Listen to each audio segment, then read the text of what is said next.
बालाज वो पत्थर है जेको भी न पत्थर सां टकराईंदो उहो चकना चूर थी वेंदो। बाक़ी फकीरा कहिड़े बाग जी मुरी आहे।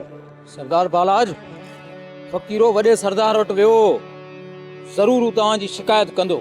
जेकॾहिं शिकायत कंदो त पंहिंजे लाइ मसला पैदा कंदो, मूंखे को फ़र्क़ु कोन पवंदो। मां हुन जो हिन दुनिया में जीअण हराम करे छॾींदुसि। जेकॾहिं फ़कीर लाइ मूं ही धरती तंग न कई त मुंहिंजो नालो बालाज न आहे। छा ईअं करण सां हानी तव्हांजे लाइ पंहिंजे दिलि में मोहबत रखंदी? बालाज खान ईअं त हूअ नफ़रत कंदी तव्हां खां। जेकॾहिं फ़कीरो ज़िंदा आहे अञा ताईं त उहो सिर्फ़ मुंहिंजो प्यार हानी जे करे, न त हेसि ताईं क़बर में हुजे हा। पर हाणे फ़कीरे जी न, तव्हांखे ॿिए जी क़बर खोटणी पवंदी। कंहिंजी क़बर? जमाल खान ऐं उन जा साथी। जमाल खान फ़कीर जी मदद पियो करे ऐं हा, इहो सॼो कुझु जमाल खान जे करे ई आहे। ऐं हा सरदार साईं, जमाल खान उन जो भरजलो आहे। भरजलो त मां बि आहियां फ़कीरे जो, हानी जे सदके, छो त हू मुंहिंजी मोहबत आहे। पूरे कोहिस्तान खे ख़बर आहे त हू बालाज जी मोहबत आहे। ऐं हूअ तव्हां सां मोहबत न, उन मुरीद सां थी करे। त पोइ सभिनि खां पहिरियां मुरीद जी क़बर खोटबी, जेको मुंहिंजी मोहबत ते कब्ज़ो करे वेठो आहे। सरदार बालाज तरा मदे सरदार आलो ठाए था। ठीक है तू हल, मां अचां थो।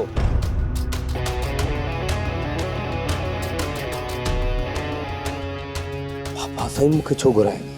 ज़रूर फ़कीर शिकायत कई हूंदी तव्हांजी। जेकॾहिं फ़कीर मुंहिंजी शिकायत कई आहे त हुनखे हुनजो अज़ालो भोगणो पवंदो। फ़कीरा, तोखे इहा शिकायत ॾाढी महांगी पवंदी। तव्हां हिते बीहो, मां बाबा साईं सां मिली थो अचां।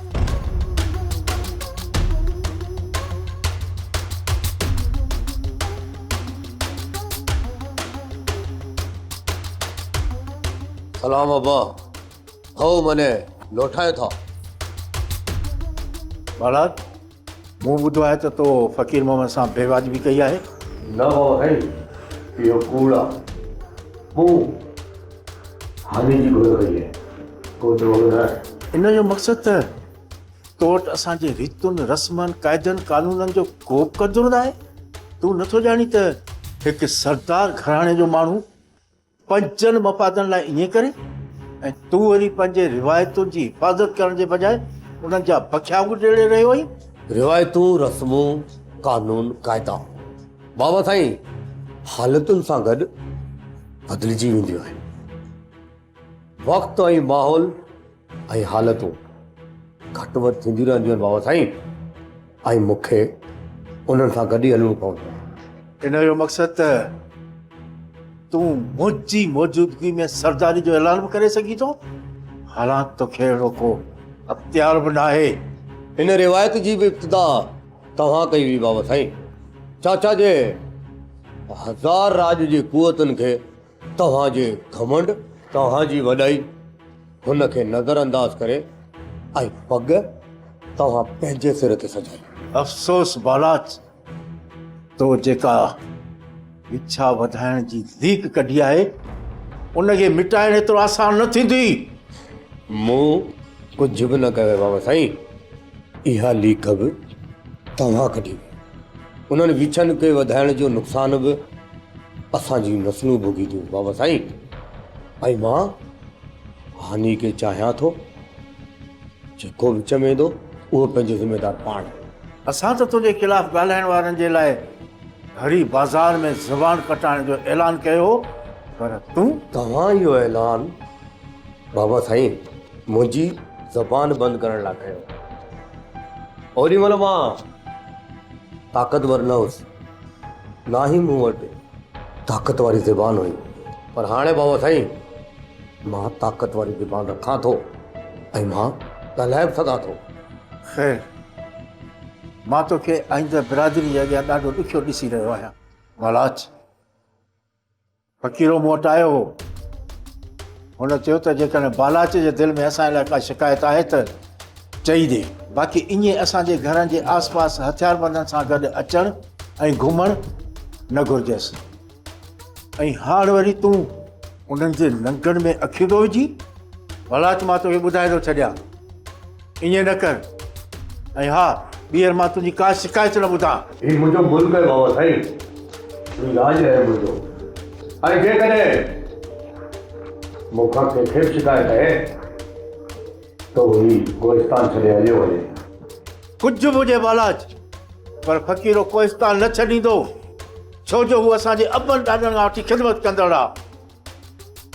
ऐं तूं नई दुश्मनी जो आगाज़ पियो करीं। मूं दुश्मनी न बाबा साईं, पर जद्दोजहद जो आगाज़ कयो आहे। तोखे हिन जिदोजहद में वॾी शिकस्त थींदी। फतेह ऐं शिकस्त सामी जे पुड़नि में गॾु तुरंदा। फतेह जो पुड़ो कॾहिं फतेह थींदो आहे ऐं कॾहिं शिकस्त जो। पर बाबा शिकस्त खां पोइ हटणु पंहिंजे मक़सद खां पोइ हटणु वारी ॻाल्हि। अञा बि वक़्तु अथई पुट बालाज, कुझु सोचे वठि, तमामु सुठो थींदो। वक़्तु सोच जे मरलनि खां घणो वक़्तु निकिरी चुको आहे बाबा साईं। हाणे या मौत या हानि।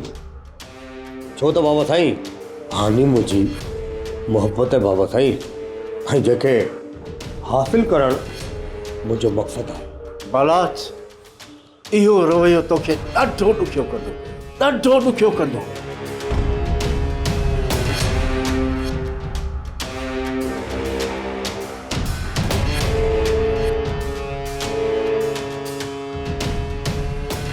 कहिड़ा हाल आहिनि? पुछई जोड़। बस अबा मिड़े वक़्तु पिया गुज़ारियूं, पर मुंदर यार बालाज खान खे सम्झाए असां ग़रीबनि ते रहम करे। यार अहिड़ा कुदा कम छो थो करे? असां ग़रीबनि खे छाजे लाइ थो तंग करे? मूं सम्झायो आहे चाचा फ़क़ीरा, पर सरदार बालाज कंहिंजी ॿुधे थो। मूं त चयोमांसि त अहिड़ा कुदा कम छो थो करीं जो हरू भरू जो कोहिस्तान में हर माण्हू तुंहिंजूं गिलाऊं कंदो वठे, पर किथे थो सम्झे। चाचा फ़क़ीरा हिकिड़ी ॻाल्हि ॿुधायां, सरदार बालाज जो को ॾोह ई न आहे। इहो सॼो कुझु अव्हां जे मुरीद जे करे थियो आहे। बाक़ी इल्ज़ाम सरदार बालाज ते लॻाए छॾियो अव्हां। अबा तूं त हुन जो माण्हू आहीं न, तूं कख न रखंदेसि त ॿियो केरु रखंदुसि? हरू भरू ईअं चाढ़ा ॾेई यार बालाज खान जो दिमाग़ ख़राब न कयो न। चाचा फ़क़ीरा, तूं ईअं सम्झींदो सरदार बालाज असांजे चवण ते थो हले? वाह यार। बाबा मां नथो सोचां, पर बाबा तव्हां जहिड़ा सलाहकार हूंदसि न त पोइ बालाज खान बि मुल्क हलायो। चाचा फ़क़ीरा, तूं असांजो वॾो आहीं, असीं तुंहिंजी इज़त ज़ाक करियूं बेली। तूं भले असांखे ग़लति सम्झ, पर असीं तोखे कुझु बि न चवंदासीं, ॿुधई? बाबा असां नथा चाहियूं त कोहिस्तान में को ॾफेड़ पैदा थिए। बसि असां ग़रीबनि खे जियदान घुरिजे। चयूं मन चाचा फ़क़ीरा, तोखे कुझु बि न थींदो। बालाज खे लाचार आहे। बाबा अल्लाह साña ॾींदुसि। वॾो सरदार त नेक माण्हू आहे, पर हीअ अल्लाह जे कंहिं ते वियो आहे। ओड़े पाड़े जे न्याणियुनि जो बि ख़्यालु नथो थिएसि। चाचा फ़क़ीरा, सरदार बालाज अहिड़ो न आहे, बसि हिन मुरीद जे करे।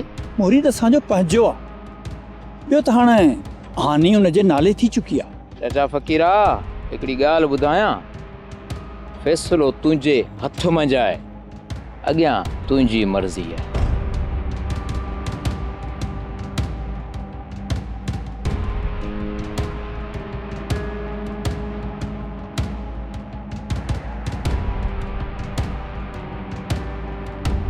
तूं सिर्फ़ु पंहिंजी ज़िद जे करे तबाही जे रस्ते ते वञी रहियो आहीं, ऐं इहो रस्तो तोखे मौत ते वठी वेंदो।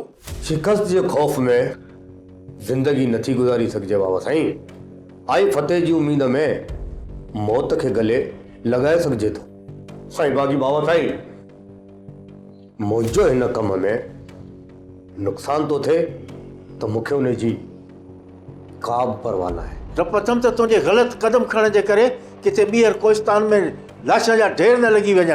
न बाबा साईं न, बालाज जा हथ लाश ढेर लॻाइण लाइ न, पर पंहिंजे मक़सद खे हासिल करण लाइ वधी सघनि था।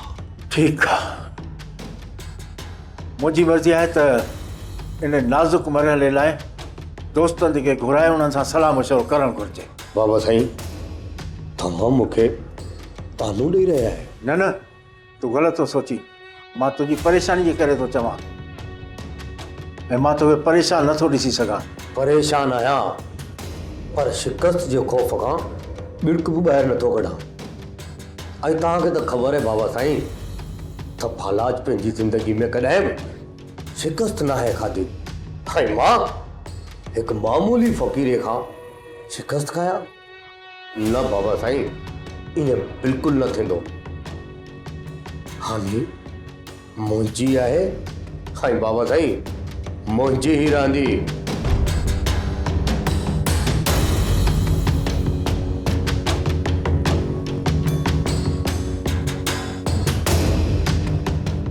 तुंहिंजे गुफ़्तगू में मालूम थो थिए सरदार साईं त तूं परेशान आहे। सुंदर, परेशानी जी ॻाल्हि त आहे। बाबा जी ॻाल्हियुनि मां लॻे थो त हू फ़क़ीर जी भर वठी रहियो आहे असांजो न, ऐं फ़क़ीर जी ॻाल्हियुनि में अची वियो आहे। सरदार बालाज, फ़क़ीर जेका नफ़रत जी भित तव्हां ॿिन्ही पीउ पुटनि जे विच में बिहारी आहे, उन खे किरण घुर्जे, ऐं उन खे केरु केराए थो उहा ॿी ॻाल्हि आहे। इहे नफ़रतूं ख़तमु करण लाइ पहल मूंखे करणी पवंदी। सरदार बालाज खान, तूं हिन क़ौम जो सरदार आहीं। अॼु न सुभाणे हिन सरदारी जी पग तुंहिंजे मथां पवंदी। ऐं बलोच क़ौम रोशनी जलामत आहे सरदार साईं, ऐं उन रोशनीअ खे फैलाइण जे विच में को दीवार थो बणिजे, उन खे किराइणु घुरिजे सरदार साईं।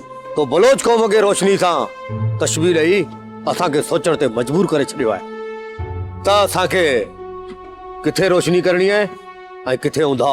मां हानी खे पंहिंजो करण लाइ फ़क़ीर सां ॻाल्हाईंदुसि। मां हुन जी ज़िंदगीअ खे रोशन करणु थो चाहियां। सरदार बालाज चवंदा आहिनि त ॼट फट ऐं उठ इहे टई ॿधा चङा आहिनि। जे खुलिया पोइ राजनि जा राज खाई ईंदई। ऐं हा सरदार बालाज, इहे टई ख़सलतूं फ़क़ीर मंझि आहिनि। हा मुंदर, बालाज खान मस्त उठ जे नक में नाकेली विझण चङी तरह ॼाणे। तूं वञ, फ़क़ीर खे वञी मुंहिंजो न्यापियो ॾे त हू मूंसां मिले। जेकॾहिं ॻाल्हि न मञई त ॿियो रस्तो इख़्तियार करणो पवंदो। मां रहोगा सरदार बालाज।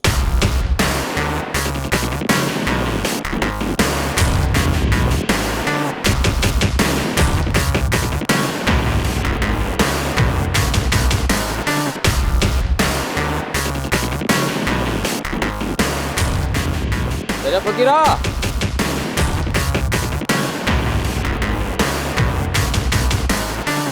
छे बा मुंदर, छे हाल है? वती हाल तो जवान है चाचा फ़क़ीरा।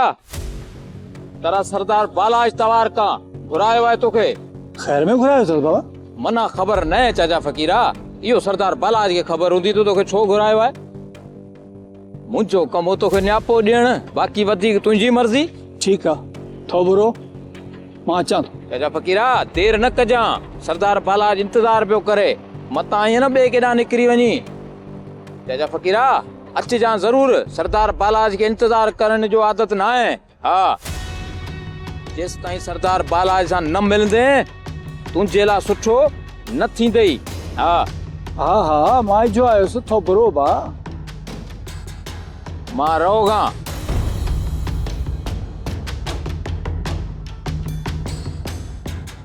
बालाज छो सॼो? इन में हुनजी चाल त न आहे। खैर, ॾिसी थो अचां।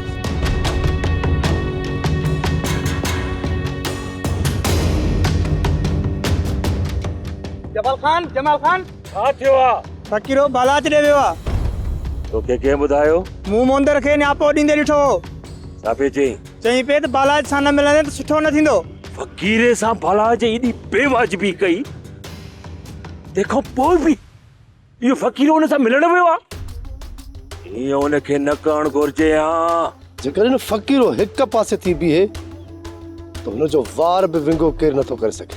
शायद इन बालाज के खबर ना है तही जमाल खान जेके मुट्ठे में ये पकड़े पोइ उन खां पोइ मटो ॾेई रगड़े छॾियास पुछ पुछ थी वञे उनजो नालो निशान ही मिटिजी वञे। इहा ॻाल्हि त फ़कीर खे सम्झाइणी पवंदी जमाल खान।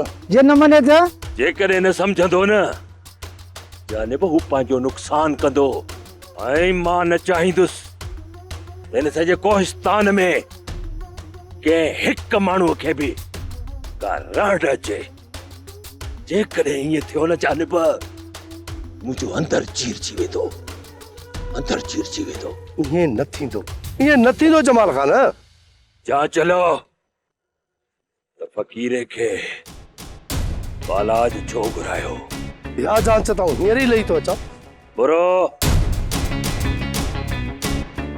बालाज तूं पंहिंजी सफ़ाई लाइ कुझु बि चओ पर मूंखे सॼी ख़बर पइजी चुकी आहे तो असांजी इज़त मिटीअ में मिलाए छॾी आहे। हिन सॼे कोहिस्तान में कंध खणी हलण जहिड़ो न छॾियो अथई। तोखे ज़रूरत कीअं थी जो तो फ़कीर माण्हुनि खे बेइज़तो कयो। बाबा साईं को बि सरदारी हुन चाहींदो त हुनजी बिरादरी जी छोकिरी सां को धारियो अची शादी करे। बाबा साईं मूं इन ई करे फ़कीर जी बेइज़ती कई छो जो मां पंहिंजी बिरादरी जी इज़त जी हिफ़ाज़त करण थो चाहियां। तूं कूड़ थोड़ी बुरी तई हानी निकाह था कनि ऐं इहा ॻाल्हि मूंखे फ़कीर माण्हू ॿुधाए चुको आहे। मां अञा ज़िंदा आहियां बाबा साईं ऐं मुंहिंजे हूंदे हानी सां को बि निकाह नथो करे सघे। छो छो नथो करे सघे? ॿुधाए मूंखे तुंहिंजो कहिड़ो रिश्तो हानी सां? रूह मोहब्बत जो रिश्तो है मुझे हुन सां छो जो हू मुझी पसंद है बाबा साईं बालाज जी पसंद है। मां उहे अखियूं ई कढी छॾींदुसि जेको मुझी पसंद में अखियूं विझंदो। बालाज खबरदार जो तो आईंदा कंहिंजो नालो वरितो आहे। अरे तूं चरियो त कोन थी वियो आहीं? हाँ बाबा साईं हाँ मां चरियो थी वियो आहियां। मां हानी जे इश्क में चरियो थी वियो आहियां। मां उहे हथ ई कटे छॾींदुसि बाबा साईं जेके हानी ना वधंदा। मां बाबा साईं मां उहे अखियूं ई कढी छॾींदुसि जेके हानी खे ॾिसंदियूं उहे कदम ई भञी छॾींदुसि बाबा साईं जेके हानी ना वधंदा। हानी मुंहिंजी आहे बाबा साईं मुंहिंजे ऐं हानी मुंहिंजी रहंदी। हानी जी शादी उते थींदी जिते हू चाहींदा ऐं ॿुधी छॾ तुंहिंजी शादी उते थींदी जिते मां चाहींदुसि। इहो मुंहिंजो फ़ैसिलो आहे ॿुधी छॾ। बाबा साईं ओ मुंहिंजो फ़ैसिलो ॿुधी छॾियो। हानी मुंहिंजी ज़िंदगी आहे ऐं मां हानी खे चाहियां थो। मां हानी खे ज़रूर हासिल कंदुसि। मां कंदुसि हुन सां शादी। ॾिसां थो त केरु विच में थो अचे।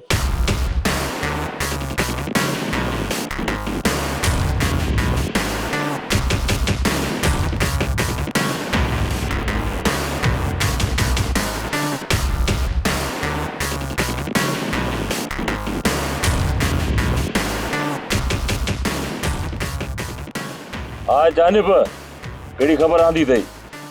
जमाल खान बालाज फ़कीर जी बेइज़ती करे उनखे कोस्तान छॾण जो हुकुम ॾिनो।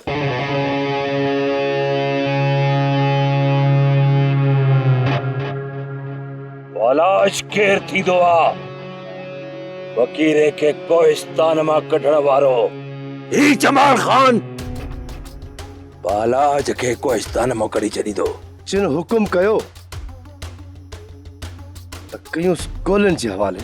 अड़े इहो कमु तव्हां उन वक़्तु बि करे पिया सघो। हिते रुगो जी ॻाल्हियूं था कयो त गोलियुनि जो खाज बढ़ियूं था। जमाल खान जेकॾहिं न उन टाइम ते असां फ़ैर कयूं हा त बेॾो ई मरी वञनि हा। कहिड़ा बेॾोही आहे? हाँ कहिड़ा बेॾोही आहे उन वक़्तु बालाज सां गॾु? मूदर ऐं सुंदर हुआ। जानिब इहे तोखे बेॾोही था लॻनि? सभ खां वॾा ॾोहारी त इहे आहिनि इन्हनि ॿिन्ही याजूजन माजूजन जी सलाह ते इहो बालाज कुधा कम थो करे। पर उहे हिन ॾोह में त न आहिनि। इन ॾोह में त इहे ॿई शामिल आहिनि। जेकॾहिं इहे ॿई सलाह न ॾियनि बालाज खे त इहो ॾोह न थिए। मां इन्हनि खे कॾहिं बि कोन बख़्श कंदुसि। रुगो गुलबानू ऐं गुलज़रीन जे मसइले मां आजो थिया। जेतिरो बि जल्द थी सघे न उतां आजा थी वठो, पोइ ॾिसूं था हिन बालाज खे। बालाज जा ॾींहं गणिजी चुका आहिनि। जेतिरो तगड़ो अथसि त तगे वठे। इन बालाज जो मां अहिड़ो अशर कंदुसि जो दुनिया ॾिसी इबरत हासिल कंदी। सब्सक्राइब कयो असांजो official YouTube channel Sindh TV HD drama ऐं वधीक अपडेट लाइ बेल आइकन खे क्लिक करियो।